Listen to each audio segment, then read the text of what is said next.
Halo, selamat datang kembali di perjalanan kami. Di kelas ini saya akan mengajarkan Anda cara membuat rencana pemasaran digital dalam praktik. Saya akan memberikan Anda lembar kerja yang akan menjadi modal bagi Anda untuk membuat cara Anda sendiri dalam melakukan perencanaan ini. Tentu saja, Anda dapat menggunakan metode dan perangkat lunak lain yang ada di pasaran untuk menyelesaikan tugas yang sama, atau Anda dapat membuat lembar kerja Anda sendiri. Idenya adalah untuk memberi Anda parameter yang diperlukan sehingga Anda dapat mengatur upaya pemasaran digital Anda dan membuat rencana yang konsisten yang memberikan hasil yang efektif bagi bisnis Anda. Dan untuk membuat semuanya lebih jelas, mari kita lanjutkan dengan contoh yang sudah kita gunakan di kelas sebelumnya, salesforce.com. Bayangkan Anda bertanggung jawab atas pemasaran digital di Salesforce di Brasil dan Anda akan menyusun perencanaan tahunan untuk area pembangkitan permintaan bagi perusahaan kecil dan menengah. Buatlah lembar kerja di Excel atau perangkat lunak lain pilihan Anda dengan kolom-kolom berikut. ICP, yang merupakan profil pelanggan ideal yang telah Anda tentukan. Kontak ideal, yang merupakan posisi, fungsi, atau tipe orang yang berpartisipasi dalam proses pembelian atau memengaruhinya. Persona, yang merupakan deskripsi semi-fiksi dari kontak ideal Anda. Saluran, yang merupakan sarana yang akan Anda gunakan untuk berkomunikasi dengan setiap persona. Konten, yang merupakan jenis subjek, tema, atau agenda yang akan dikomunikasikan kepada persona. Format, yang merupakan cara konten direpresentasikan di setiap saluran yang akan digunakan. Frekuensi, yang merupakan interval waktu antara kejadian dan berapa kali kita akan mengulangi tindakan tertentu. Anggaran bulanan, yang mengacu pada nilai finansial yang akan diinvestasikan dalam mengiklankan konten tersebut. Observations, yaitu kolom spreadsheet tempat kita akan memasukkan instruksi penting, seperti memposting ulang di jejaring sosial lain, atau kebutuhan seseorang untuk menyetujui konten, singkatnya, informasi apapun yang tidak ada di kolom lain. Month and Weeks of the Year, yaitu kolom tempat kita akan memasukkan jumlah konten yang akan diproduksi dan kapan akan dipublikasikan di berbagai saluran. Dalam lembar kerja ini, kita memiliki 12 bulan yang masing-masing terdiri dari 4 minggu. Anda dapat mengubah lembar kerja ini dengan menambahkan lebih banyak bulan atau bahkan lebih sedikit. Anda juga dapat mengganti minggu dengan hari yang tepat. Semuanya tergantung pada kebutuhan bisnis Anda dan volume konten yang akan dipublikasikan. Kolom pertama dari spreadsheet adalah ICP, profil pelanggan ideal. Di sini, dalam kasus Salesforce, kami mengisinya dengan sesuatu seperti perusahaan teknologi dengan hingga 200 karyawan dan model penjualan konsultatif, di antara karakteristik lain seperti yang kita lihat di kelas tentang subjek ini. Berikutnya, kita memiliki kontak ideal. Di kolom ini, Anda menunjukkan siapa pembuat keputusan dalam jenis perusahaan ini.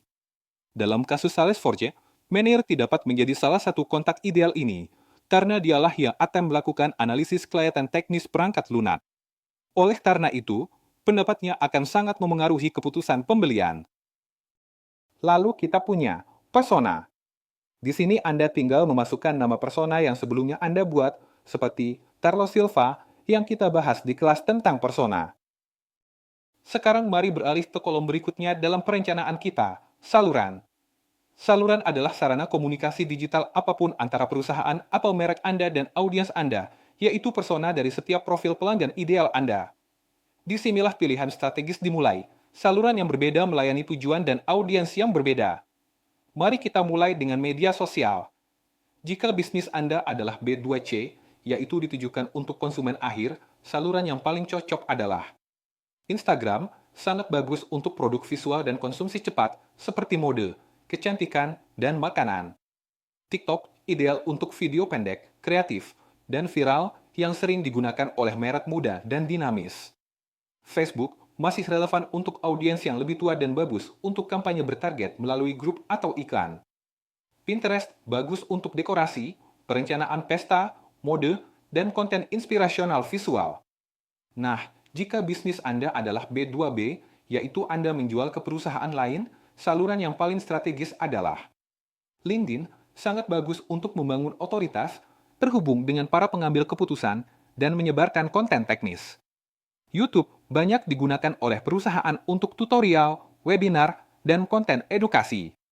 Twitter, yang sekarang disebut X, berguna bagi perusahaan yang ingin memposisikan diri secara real-time, mengomentari tren, dan memperkuat otoritas. Dan kami juga memiliki jejaring sosial khusus. Misalnya, Goodreads cocok bagi mereka yang menjual buku, mempromosikan penulis, atau berkecimpung di pasar penerbitan. Behance dan Dribbble direkomendasikan bagi para desainer, ilustrator, dan agensi kreatif. Namun, tidak berhenti di situ. Saluran digital lain yang kurang kentara juga harus menjadi bagian dari perencanaan Anda. Salah satunya adalah email. Pemasaran email terus menjadi salah satu saluran dengan laba atas investasi terbaik. Anda dapat menggunakannya untuk memelihara hubungan dengan basis pelanggan, mengirimkan promosi, atau mengedukasi audiens Anda dengan buletin. Saluran strategis lainnya adalah blog. Blog berfungsi sebagai basis pengetahuan untuk merek Anda. Saat Anda menulis artikel yang dioptimalkan dengan teknik SEO, Anda menarik lalu lintas organik dan berkualitas. Kami juga memiliki pesan sebagai saluran digital. WhatsApp, Telegram, Facebook Messenger, dan bahkan obrolan di situs web dengan bot sangat ampuh untuk penjualan langsung, layanan pelanggan, dan aktivasi ulang.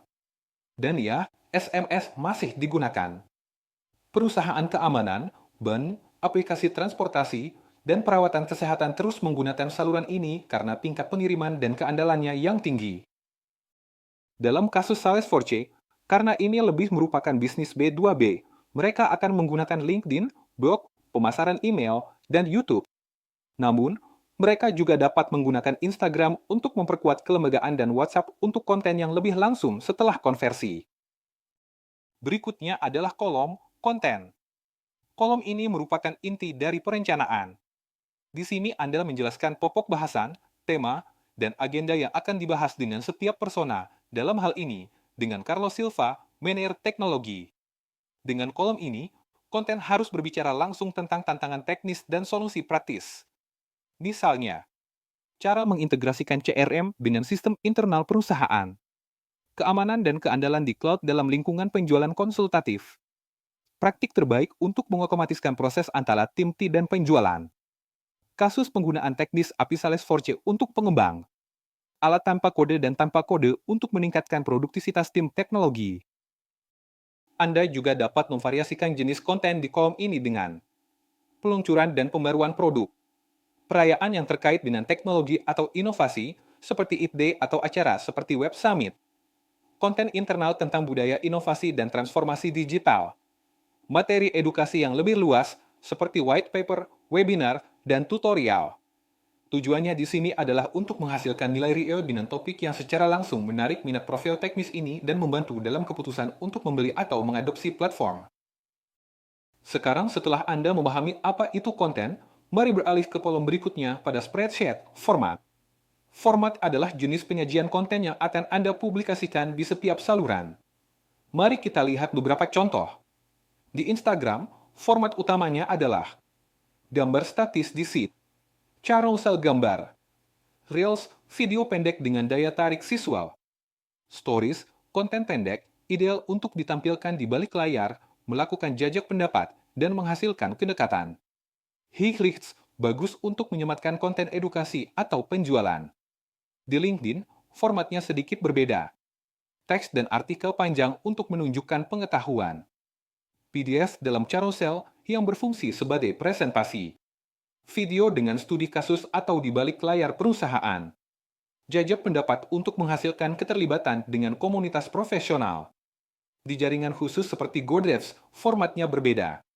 Di sana fokusnya adalah pada ulasan, daftar buku, dan interaksi di forum dan grup baca.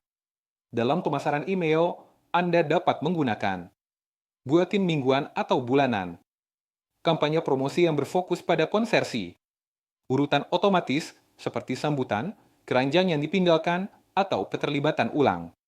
Dalam pengiriman pesan, formatnya adalah pesan singkat dengan tombol tindakan, percakapan otomatis dengan pertanyaan dan jawaban, pengingat sederhana atau pemberitahuan peringatan. Yang terpenting adalah memahami bahwa format harus sesuai dengan saluran dan perilaku persona Anda di ruang tersebut. Saat mengisi kolom saluran dan format di spreadsheet Anda, selalu pikirkan, siapa audiens saya, di mana mereka, dan bagaimana mereka mengonsumsi konten di saluran tersebut. Lalu, kita sampai pada kolom frekuensi, dan di sini ada baiknya kita berhenti sejenak untuk menyelaminya lebih dalam. Frekuensi lebih dari sekadar angka pada lembar kerja. Itulah yang membangun ritme, kebiasaan, dan kehadiran merek.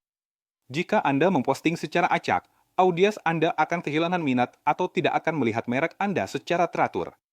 Namun, jika Anda memposting secara konsisten, Anda meningkatkan peluang untuk diingat, mengedukasi pelanggan secara bertahap, dan membangun kepercayaan. Di media sosial, frekuensi secara langsung memengaruhi keterlibatan dan jangkauan organik. Algoritma Instagram, misalnya, cenderung lebih menyukai mereka yang sering memposting. Di LinkedIn, mempertahankan kehadiran mingguan membantu membangun otoritas dan menjaga profil Anda tetap aktif untuk jaringan audiens Anda. Selain itu, mempertahankan irama memungkinkan Anda memahami apa yang berhasil. Anda mulai memiliki data perbandingan, jenis konten apa yang menghasilkan klik terbanyak, jam berapa yang memberikan hasil terbaik. Namun, bagaimana Anda mengetahui frekuensi idealnya? Langkah pertama adalah melihat tolak ukur di industri Anda. Jika perusahaan B2B lain menerbitkan di LinkedIn 2 kali seminggu, Anda sudah memiliki referensi minimum. Jika pesaing Anda mengirimkan buletin 2 mingguan, mungkin buletin bulanan sudah cukup untuk membantu Anda memulai, atau, sebaliknya, dapat menantang Anda untuk lebih hadir. Anda juga dapat menggunakan alat analisis pesaing atau sekadar mengamati profil paling aktif di ceruk pasar Anda dan memahami bagaimana mereka memposisikan diri. Dalam contoh Salesforce kami, frekuensinya bisa seperti berikut. Posting teknis di LinkedIn setiap Selasa, video di YouTube setiap 2 minggu, buletin bulanan yang disegmentasikan berdasarkan persona, webinar triwulanan yang difokuskan pada solusi tertentu. Rekomendasinya adalah, mulailah dengan apa yang dapat Anda pertahankan kualitasnya, lalu tingkatkan sesuai dengan hasil dan struktur tim. Dalam spreadsheet Anda, kolom ini dapat diisi dengan istilah seperti mingguan, bulanan, setiap 15 hari, atau bahkan dengan hari-hari tertentu setiap Senin. Keputusan ini, jika dipikirkan dengan matang, akan mengubah cara audiens Anda memandang merek Anda. Dan jika dibuat berdasarkan data, baik data internal maupun pasar, hal itu akan membantu Anda merencanakan konten dengan lebih baik, menentukan pengiriman dengan lebih jelas, dan meningkatkan kinerja strategi digital Anda secara keseluruhan. Kolom berikutnya dalam spreadsheet adalah anggaran bulanan. Dan di sini, kita akan berbicara secara khusus tentang media berbayar, yaitu investasi dalam meningkatkan konten pada platform seperti Meta Ads dan Google Ads. Penting untuk memperjelas, bila yang Anda masukkan di kolom ini merujuk pada tindakan tertentu di baris spreadsheet tersebut. Dengan kata lain, ini bukan total anggaran untuk bulan tersebut, melainkan perkiraan nilai untuk mempromosikan konten atau kampanye tersebut jika berlaku. Dan ya, ini berarti tidak semua konten memerlukan media berbayar. Beberapa konten dapat berupa konten organik, seperti postingan blog edukasi atau serangkaian cerita dengan kiat singkat. Namun, konten lain yang memiliki tujuan langsung berupa konversi, jangkauan, atau perolehan prospek dapat dan harus ditingkatkan. Sekarang mari kita bahas 2 platform yang paling banyak digunakan untuk media berbayar, Meta Ads dan Google Ads. Meta Ads adalah sistem periklanan yang melayani Instagram, Facebook, dan, dalam beberapa kasus, WhatsApp. Meta Ads sangat ideal untuk meningkatkan postingan yang menarik secara visual, iklan produk, video pendek, dan promosi. Anda dapat menargetkan berdasarkan minat, wilayah, jabatan, atau bahkan interaksi sebelumnya dengan profil Anda. Di sisi lain, Google Ads lebih diarahkan pada saat-saat pencarian aktif. Jika persona mencari istilah seperti integrasi CRM dengan KRP, atau otomatisasi penjualan B2B di Google, disitulah merek Anda dapat muncul. Google juga memungkinkan Anda untuk menjalankan iklan video di YouTube atau di situs mitra melalui banner. Dalam contoh Salesforce kami, dengan persona Carlos Silva, perencanaan mungkin mencakup $1.500 untuk mempromosikan video teknis di YouTube tentang keamanan cloud, $800 untuk mempromosikan carousel di LinkedIn dengan white paper teknis, $300 untuk menguji kampanye pencarian Google dengan kata kunci khusus industri. Nilai-nilai ini akan diisi secara individual di baris spreadsheet yang membahas tindakan ini. Sekarang, jika baris tertentu di spreadsheet mewakili konten institusional murni atau postingan tanpa tujuan konversi, Anda dapat mengosongkan kolom ini atau menunjukkan bahwa tidak akan ada peningkatan. Tujuan kolom ini adalah untuk membantu Anda memahami dengan jelas di mana sebaiknya berinvestasi dalam media berbayar dan seberapa banyak Anda bersedia menguji dan mengoptimalkan untuk setiap jenis konten. Anda dapat mengisi jumlah tetap seperti 500 atau 2.000 dolar atau menulis akan ditentukan jika kampanye tersebut bergantung pada anggaran selanjutnya atau validasi awal. Kiat terakhir adalah jangan berinvestasi dalam segala hal, berinvestasilah dengan bijak. Gunakan data dari beberapa bulan pertama untuk memahami saluran dan format mana yang menawarkan rasio biaya manfaat terbaik dan, dengan demikian, arahkan anggaran Anda dengan lebih baik. Sekarang mari kita bicarakan dua bagian yang sangat penting dari perencanaan Anda, kolom pengamatan dan kolom bulan dalam setahun. Kolom observations berfungsi sebagai kolom kosong untuk melengkapi informasi yang tidak sesuai dengan kolom lainnya. Kolom ini merupakan ruang yang ideal untuk mencatat pedoman, pengecualian, penggunaan ulang, atau detail logistik tertentu yang relevan dengan pelaksanaan tindakan tersebut. Misalnya, Anda dapat menggunakan kolom ini untuk menunjukkan bahwa konten yang dipublikasikan di Instagram juga harus dipublikasikan ulang di LinkedIn dan Facebook. Atau perhatikan bahwa tindakan tersebut hanya boleh dipublikasikan selama kampanye promosi tertentu. Anda juga dapat menunjukkan sesuatu seperti kirim melalui WhatsApp ke prospek yang memenuhi syarat, publikasikan hanya setelah ditinjau oleh tim penjualan, atau konten yang ditautkan ke peluncuran produk. Pengamatan ini membantu menjaga keselarasan antara tim, menghindari keraguan dalam produksi dan memastikan bahwa konten digunakan dengan cara yang paling strategis. Sekarang mari beralih ke kolom bulan, dari Januari hingga Desember. Setiap kolom dibagi menjadi 4 sel yang mewakili 4 minggu dalam sebulan. Ruang ini digunakan untuk mendistribusikan tindakan Anda dari waktu ke waktu, menandai berapa kali konten tersebut akan dipublikasikan di setiap minggu dalam sebulan. Misalnya, jika Anda memiliki konten yang dipublikasikan setiap 2 minggu dan Anda ingin mempublikasikannya di minggu pertama dan ketiga bulan Maret, cukup tulis 1 di sel pertama dan ketiga kolom Maret. Ini menunjukkan bahwa akan ada publikasi di minggu tertentu. Jika kontennya mingguan, seperti postingan blog atau video YouTube, Anda dapat memberi angka 1 di keempat minggu tersebut. Jika kontennya 2 postingan per minggu, Anda dapat memberi angka 2 di setiap sel yang sesuai. Dan jika tindakan tersebut tidak dilakukan pada bulan itu atau pada minggu tertentu, kolom tersebut dapat dikosongkan saja. Jenis penandaan ini memungkinkan Anda memiliki jadwal visual yang cepat dan akurat, memfasilitasi kontrol frekuensi, organisasi produksi, dan penyelarasan antara saluran dan kampanye. Ditambah lagi, Anda dapat dengan mudah melihat minggu mana yang paling sibuk dan minggu mana yang masih memiliki ruang untuk tindakan baru yang sangat membantu saat merencanakan tanggal khusus, peluncuran, atau penyesuaian taktis. Gunakan bagian lembar kerja ini untuk memastikan konsistensi, menghindari improvisasi, dan menjaga kehadiran digital yang seimbang sepanjang tahun. Kita telah mencapai akhir kelas kita, dan sekarang saatnya untuk merangkum poin-poin terpenting. Sepanjang perencanaan, Anda mempelajari cara mengisi setiap kolom yang menyusun rencana pemasaran digital untuk sepanjang tahun. Kita mulai dengan mendefinisikan profil pelanggan ideal, diikuti oleh kontak ideal dan persona, yang membantu kita memahami siapa yang kita ajak bicara dan apa kebutuhan mereka yang sebenarnya. Kemudian, kita beralih ke saluran, tempat konten akan didistribusikan, dan ke kolom konten, tempat kita mencatat tema dan pedoman yang relevan dengan setiap profil. Selanjutnya, kita memilih format yang merupakan cara konten akan disampaikan dapat berupa video, korsel, kiriman teknis, email, atau format lain yang sesuai dengan saluran. Kita juga membahas frekuensi yang memastikan konsistensi, mendorong keterlibatan di jejaring sosial, dan membantu menciptakan kebiasaan di antara audiens Anda. Dan kami menyoroti pentingnya melihat tolok ukur pasar dan pesaing untuk membuat keputusan yang lebih strategis. Selanjutnya, kita beralih ke anggaran bulanan dengan fokus pada media berbayar.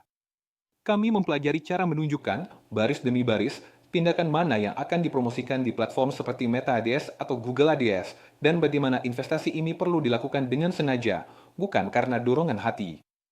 Kami kemudian membahas kolom observations, tempat Anda mencatat instruksi khusus untuk setiap tindakan, seperti penggunaan konten, pembatasan, atau penyelarasan internal. Dan terakhir, kami melihat cara menggunakan kolom bulanan dari Januari hingga Desember untuk mengatur frekuensi publikasi per minggu yang memudahkan jadwal pelaksanaan sepanjang tahun. Perencanaan ini lebih dari sekadar spreadsheet. Ini adalah alat strategis yang membantu Anda memastikan kehadiran digital yang konstan, mengatur produksi konten dengan jelas, dan mengarahkan investasi dengan lebih baik di media berbayar. Dengan ini, Anda berhenti bertindak secara spontan dan mulai berkomunikasi dengan konsistensi, tujuan, dan keselarasan dengan tujuan bisnis Anda. Jadi, sekarang saatnya bagi Anda untuk berlatih dan menyusun lembar kerja perencanaan pemasaran digital Anda sendiri dan menguji semua yang telah Anda pelajari sejauh ini. Dimulai di kelas berikutnya, kita akan mulai membahas titik puncak kedua dari segitiga digital kita, penyediaan layanan melalui saluran digital. Terima kasih banyak atas perhatiannya dan sampai jumpa di kelas berikutnya.